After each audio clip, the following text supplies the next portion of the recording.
Les efforts que nous avons faits entre 2016 et 2020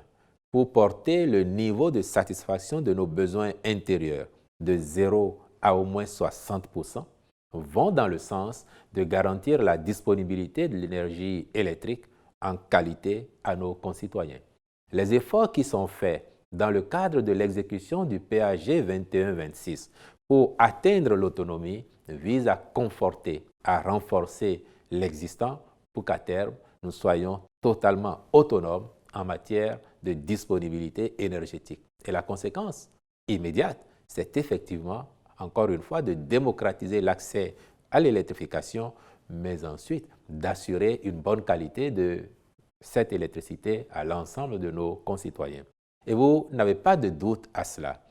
sachant que, en plus des investissements structurants qui sont faits pour la production, le gouvernement investit massivement dans les infrastructures de transport, lesquelles, en l'état, ainsi que le ministre de l'Énergie l'a expliqué, et parfois le gouvernement dans son ensemble, étaient restés dans une certaine vétusté au regard du moment de leur réalisation et des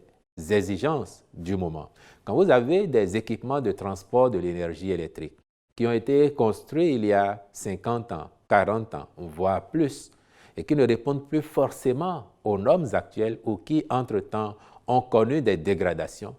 tout cela est de nature aussi à impacter la qualité de l'énergie injectée pour la consommation de la population. Or, nous avons engagé de gros investissements et il en est prévu d'autres au PAG pour renforcer ce qui a déjà été fait afin qu'au terme de l'exécution de ces différents programmes, l'énergie électrique soit disponible en qualité et en quantité et que nos populations n'aient pas à en souffrir.